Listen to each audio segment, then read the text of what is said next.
mwese ndabashuhuje kandi bifurije umwaka mwiza wa 2021. I greet again all of you and I wish you a happy new year 2021. Dutangiye itariki ya mbere. We are on 1st January. y'umwaka. We are on the first day of the Deka rero ntangize n'ubuhanuzi. So let me start with the prophecy. Kampanurire mbabwira ibigiye kuzaba. Let me tell you what is going to happen. Ndabizi yuko mufite amatsiko, mufite kumuratekereza ese umuhanuzi ni kagiye kuvuga. I know that you're curious, you want to know what the prophet is going to say. Ndavuga ibintu bitari byinshi cyane kandi nanone bitari bike. I'm not going to speak a lot of things but yet nk'umuhanuzi rero ndavugamo amagambo akomeye. But as a prophet, I'm going to speak great words. Muri 2015 Imana yambwiye kuri corona nari mu gihugu cy'Ubushinwa. In 2015, God told me about corona was in China. Ariko uyu munsi nanone mu 2021. But today in 2021, nagira ngo ngire icyo mbabwira nk'umuhanuzi. I want to tell you something as a prophet. Imana iravuze ngo God has said, nubwo uyu mwaka ushize, even though this last year wabayemo corona, we had corona, kandi kaba igikomeje, and it still continues, n'izindi ziziyongera, and all other pandemics that will come. Ariko Imana iravuze ngo, but God has said, muhumure, fear not. nta mbaraga there is no power icongeye kugira that it has mu gihe kigiye kuza. In the coming time. No kuvuga ngo mu gihe kigiye kuza, it means that in the coming time, nubwo corona yari ifite imbaraga yaduhangayikishije uyu mwaka, yabaye ikomeye cyane mu buryo budasanzwe, even though it had power, we were worried. Imana irambwiye ngo nidukomeza gusenga no kwegera Imana. But God has told me if we continue to pray and get close to God. Imana irambwiye ngo igiye kwimara imbaraga. God has told me that is going to decrease its power. Igiye kugira imbaraga nkeya. Is going to decrease the power. Kandi igiye kuzamera nka gripe, nk'ibicurane bisanzwe. And it will become like a normal flu. Izaba imeze nkuko za malaria zaje, kuko malaria abantu barwara malaria ikica abantu. It will become like such as malaria as it came and killed many. Kandi malaria wayifatirana wayivura igakira. And when you get treated on time, you will be healed. Corona nayo nuko niko igiye kumera. But that's how corona is going to look like. Nayo izamera nk'indwara isanzwe. It will become like any other disease. Imana iravuze ngo iyimaze imbaraga. God has told me that it has decreased its power. Kugira ngo ubwoko bw'Imana cyangwa se abantu bareke panic, so that the people of God may not be afraid. Imana yemeye kuyimara imbaraga. God has accepted to decrease its power. Mutandukanye ibintu, ntabwo mvuze ko tugomba kureka kwirinda. I'm not saying that we're going to stop the prevention. Tugomba gukomeza kwirinda. We must continue with the prevention. Amabwiriza duhabwa tukayakurikiza. We must follow all the regulations that we get. Ariko Imana irambwiye ngo Imana iyimaze imbaraga, imaze iyi corona, Imana iyimaze imbaraga. But God is telling me that He has decreased its power. Ikindi kandi, another thing, ubuzima bugiye gusubira uko bwari busanzwe. The life is going to become normal again. Mu gihe kigiye kuza, abantu bagiye gutangira ingendo, activite zisanzwe abantu bari basanzwemo bakore ibintu byose bongere batera imbere. In the coming time, people are going to take flights again. They're going to do again the activities that they used to do. Imana iravuze ngo ubukungu bwari bwazahaye, bwari bwangiritse, ariko Imana iravuze ngo ubukungu bugiye kandi kongera buzamuke, ibintu byongere bibe byiza. Even though the economy has fallen down, but God is saying that it's going to rise again. The economic things are going to go back on the right path. Abantu bazongera bakore batera imbere, baje bagira inzozi zabo bazigereho. People are going to work hard and they will reach their dreams. Ariko Imana iravuze ngo abantu banje nibihane.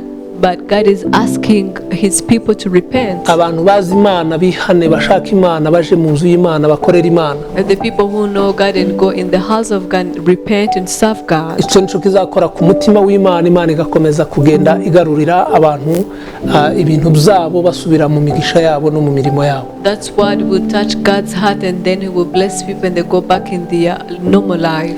Icyo Imana dushakaho nuko abasenga bongera guha Imana umwanya. What God wants from us is that people who know Him will give Him time again. Imana iravuze ngo tuyihe umwanya nk'uwa mbere. God is asking us to give Him time on Monday. Ubukungu ubwo bugiye kuzagaruka buba bwiza, as the economy is going to go back on the normal way, abantu bagiye kongera bagakora ibintu byabo bikazamuka bakagira ubutunzi bunini. People are going to work again and they're going to be prosperous. Imana irashaka ko abantu bakomeza kubaha Imana bakayubahisha n'ubutunzi bwabo. God wants people to obey Him and obey Him with their wealth. Imana iravuze ngo nubwo ibyorezo byari bigikomeje, hari hagiye kuza n'ibindi byinshi bimeze nka corona, ariko ifite ubundi buryo izazikora.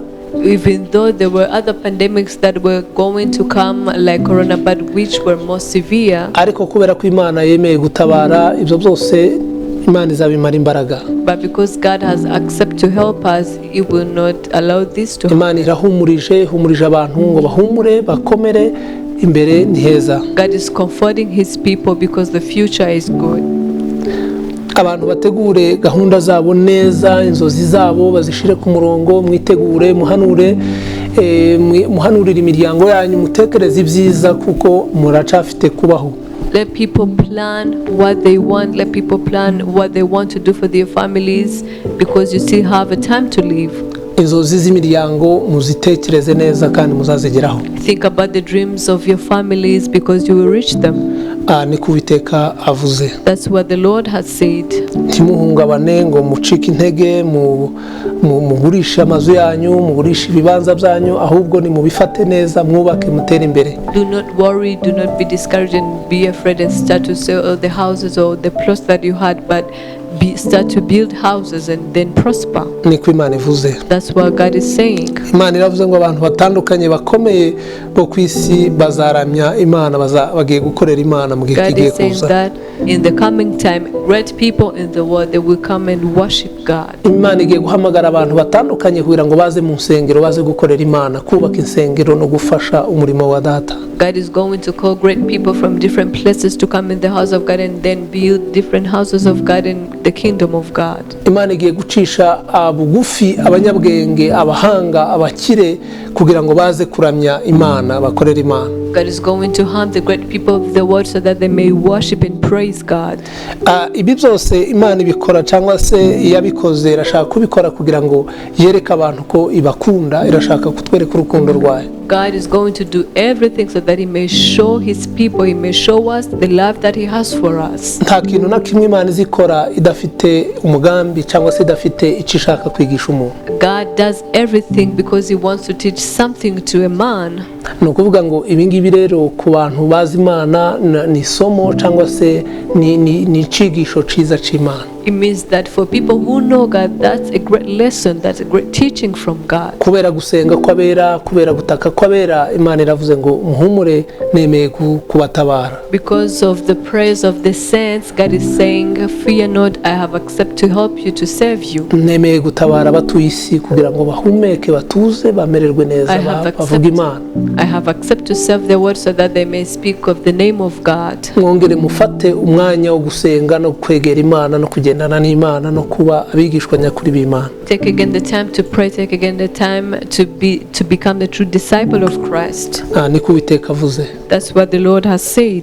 Kandi Imana iravuze ngo iratabaye. And God has said that He is coming to save. Ibintu bigiye kugenda neza, ubuzima bugiye kuba bwiza. The life is going to be good. Mukomeze kwirinda. Continue with the prevention. Kubahiriza amabwiriza. Follow all the regulations. Musenga. Praying. Mutegereje icyo Imana ivuze ko igiye kugisohoza. Waiting for what God has said because He's going to fulfill it. Imana iduhumurije, buriya ni amahoro, ibintu bimeze neza. Because God has comforted us, everything is in peace, everything is all right. Mbifurije rero umugisha w'Imana, mbifurije gutera imbere, kubaka amazu, gushaka, kugira ingo, kugira imiryango myiza kandi ikomeye. So I wish you guys blessing to build houses, to get married, to have great families. Mutegure gukora, mutegure imirimo minini, mutegure gukora ibintu byagutse. Get ready to do bigger things, plan to do bigger things. Kandi mwitegure gutanga akazi, mwitegure kubona akazi keza, mwitegure promotion, mwitegure imigisha, ibintu byiza byose mwifuza mubishire muri gahunda. and get ready to give jobs, get ready to receive the job, get ready to be promoted, and plan everything good that you want to see. niko Imana ivuze. That's what God is saying. Imana ibahe umugisha May God bless you, kandi ibahe umwaka mwiza. and may He give you a good year. Mbifurije kugira umwaka mwiza, umwaka w'umugisha. I wish you to have a year of blessing. Reka nifurize itorero New Jerusalem umugisha cyangwa se umwaka mwiza. Let me wish a good year or happy year for New Jerusalem Church. Ndifuriza ubuyobozi bukuru bwa New Jerusalem umugisha. The leadership of New Jerusalem. Abagize komite nyobozi mu rwego mpuzamahanga mbifurije umwaka mwiza. I wish you a happy new year for the executive committee of New Jerusalem. Abagize komite nyobozi mu Rwanda mbifurije umwaka mwiza wa 2021. Executive committee in Rwanda, I wish you a happy new year 2021. Abagize inama rusange ya New Jerusalem mbifurije umwaka mwiza wa 2021. I wish you a happy new year for the General Assembly of New Jerusalem. Nanone nifurije abashumba bose ba New Jerusalem bayoboye amaparuwase hirya no hino mbifurije umugisha. And I wish you blessing all the pastors who are leading different parishes of New Jerusalem. Abayobozi cyangwa se abakuru b'itorero aho bari hirya no hino ku isi bose mbifurije umugisha w'Imana, mbifurije umwaka mwiza. I wish you God's blessing and a happy new year for the elders of the church or leaders of different churches in the world. Abadiakoni mwese mbifurije umwaka mwiza wa 2021. I wish you a happy year of 2021 to deacons. Mbifurije gukomeza kurindwa no gutera imbere. I wish you protection and prosperity. Abayobozi b'amaserire n'ababungirije mwese mbifurije umwaka mwiza. I wish you a happy new year for the vice leaders and leaders of cells. Abantu bose bashinzwe iterambere mbifurije umwaka mwiza. I wish a happy year for the people in the Department of Development. Abashinzwe ivugabutumwa mbifurije umwaka mwiza. I wish a happy new year people who are in the Department of Evangelism. Abashinzwe sociale mbifurije umwaka mwiza. For the people who are in the Department of Social Affairs. Abashinzwe finance mbifurije umwaka mwiza. I wish a happy new year for the people in the Department of Finance. Abinginzi mbifurije umwaka mwiza. I wish a happy new year for the intercessors. Jesus Light mbifurije umwaka mwiza. I wish a happy new year to Jesus Light Choir. Media yose nyifurije umwaka mwiza. I wish a happy year to media team. Protocol mbifurije umwaka mwiza. I wish a happy new year to Usher. Ekodime mbifurije umwaka mwiza. I wish a happy year to Sunday school team. Abacuranzi mbifurije umwaka mwiza. To musicians. Abasemuzi mbifurije umwaka mwiza. Interpreters. Urubyiruko mbifurije umwaka mwiza. I wish a happy new year to the youth. Abamama bose ba New Jerusalem mbifurije umwaka mwiza. I wish good year to all women of New Jerusalem. Abapapa bose ba New Jerusalem hirya no hino ku isi mwese mbifurije umwaka mwiza. I wish a happy new year to all men of New Jerusalem. Abakorerabushake hirya no hino mwese mbifurije umwaka mwiza. I wish a happy year to different volunteers. New Life Group mbifurije umwaka mwiza. I wish a happy year to New Life Group. Joy Choir mbifurije umwaka mwiza. Joy Choir. Abajyanama mwese mbifurije umwaka mwiza. I wish a happy year to different counselors. Abamambre cyangwa se abakristo bose ba New Jerusalem, abana bato, abakuru, abantu bose, abantu bari mu gitabo cya New Jerusalem mwese mbifurije umwaka mwiza wa 2021. I wish a happy new year to all members, all Christian of New Jerusalem who are reading in the book of the church to have a happy new year of 2021. Mbifurije rero umugisha w'Imana uyu mwaka uzababere uwa mata n'ubuki. So I wish you to God's blessing in this year that we're starting. Uzababere umwaka wo gutera imbere. May be a year of prosperity. Uzaba umwaka wo gukiranuka. May be a year of righteousness. Uzaba umwaka wo gukora cyane. May be a year of working hard. Uzaba umwaka wo kubaka ingo zigakomera. May be a year of building your marriages. Abashakanye mwese mbifurije umwaka mwiza. I wish a happy new year to all married people. Abadafite akazi mbifurije kubona akazi. I wish to jobless to get the jobs in this year. Ingumba mbifurije kubyara. I wish the barren to have children. Abantu bose muri New Jerusalem uzaba umwaka uburumbuke, umwaka w'ibisubizo. May it be a year of prosperity, a year of answers in New Jerusalem. Uzaba umwaka wo kubika, wo kuzigama no kubona ibyo murya n'ibyo mwambara bihagije. May it be a year of saving, may it be a year of having clothes and food and drinks. Imana ibagure, yagura imbago zanyu, ibitekerezo byanyu. May God prosper you, may He enlarge your territories and your thoughts. Imana ikingure umugisha, ikingure iterambere, ikingure ibyishimo mu miryango. May God open blessings, may God open prosperity in the families. Imana ikingure ubuhanga, ikingure kwiga kw'abana bige neza kandi batsinde. May God open for children and go back to school. Imana ikingure ubwenge bw'abana kugira ngo bagire ubwenge bwagutse kandi bw'umugisha. May God give wisdom to the children. Rero mbifurije kugira amahirwe mu buzima, mu mirimo ya buri munsi. So I wish you blessing in whatever you do in your daily life. Abana b'itorero, urubyiruko mu itorero, mbifurije amahirwe, mbifurije umugisha, mbifurije kuyoborwa n'umwuka wera. I wish you blessings to the children of God, to the youth of the church. May you be led by the Spirit of God. Rero nk'umuhanuzi, nk'umushumba, mbatuyeho umugisha, mbatuyeho iterambere, mbatuyeho amahirwe mu buzima bwa buri munsi. As a prophet, as the shepherd, I utter prosperity and blessings in your daily life. Muzabone ibyo murya, mubone n'ibyo musevinga. May you get what you eat and get what to save. Buri muntu wese umugisha yifuza uyu mwaka nawuhabwe. May everyone receive the blessing that he wants to see in this year. Buri wese inzozi afite uyu mwaka Imana izishigikire. May God support all the dreams that you have in this year. Buri muntu wese ibyishimo yifuza mu mutima uyu mwaka Imana ibimuhe. May God give you the joy that you want to have in this year in your heart. Imana ibagure, Imana ibahe umugisha. Reka mbasengere rero k'itorero New Jerusalem aho riherereye ku migabane yose, mu nguni zose z'isi.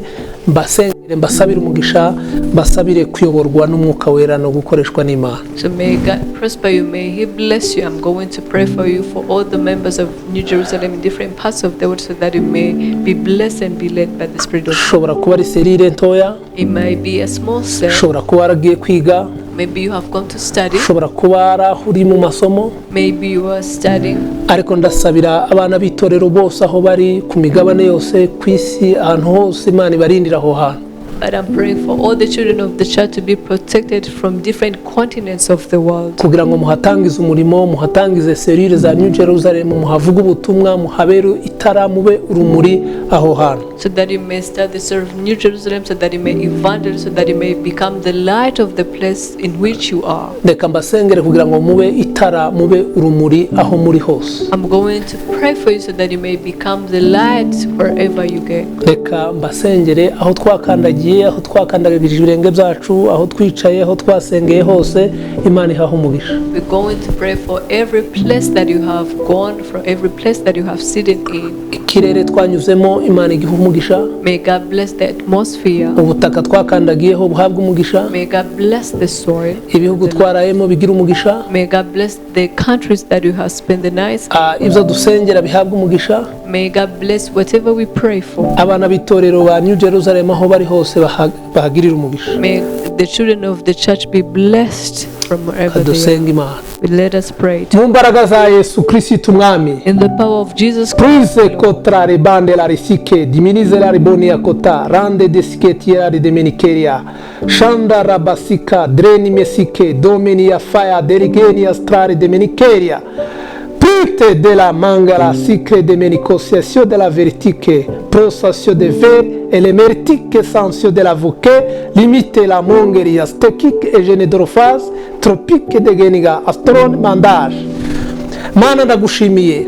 Father, I thank you kutwumvise muri aka kanya muri uru rukerera. for hearing us in this early. Senge abana b'itorero rya New Jerusalem aho bari hose ku isi kugira ngo bahabwe umugisha. I'm praying for the children of the New Jerusalem church to be blessed. Mbasabiye ikiganza ciza, mbasabiye ubuhanga, mbasabiye ubwenge, mbasabiye amavuta masha n'imbaraga nsha mu izina rya Yesu. I'm praying for them to be blessed, to be wise, and new anointing in the name of Jesus. Ndasengeye kugira ngo bongerere ubwenge, wongerere ubuhanga, wongerere guca bugufi, wongerere mwuka ubwenge. I'm praying for them to get wisdom, to have knowledge, and to give them the spirit of wisdom. abanyeshuri aho bari bagiye kwiga ubahe amavuta ubahe imbaraga ubahe ubushobozi kugira ngo babashe kuvuga ubutumwa tubashe guhindura isi. Give to the student anointing and power to evangelize so that we may change the world. Ku migabane yose yo ku isi aho bari hose bahagirira umugisha mu izina rya Yesu. May they be blessed from the different continents in which they are. Waravuze ngo nitugira ico dusaba cyose mu izina ryawe uzakiduha mwami. You have said that you will give us whatever we ask in your name. Watwemere ko tuzakandagira hose uzahaduhera umugisha mwami. You have accepted that whatever part that we stand in, you will bless niyo us. mpamvu ngusabye kugira ngo abana bitorera aho bari hose ku isi bahagirira umugisha kandi babe itara bamurika aho hantu. That is why I'm praying for the children of the church to become the light to shine for Ndagushimye the ko tuzuvuga world. bikaba wategeka bigakomera mwami. I thank you because when you speak it happens, when you command it becomes ihesha great. icubahiro kandi uvugane n'abana bitorera aho bari hose abamama abagabo abasore bavuga ubutumwa kandi bahindure ijambo ryawe ribe urumuri ribe inkota.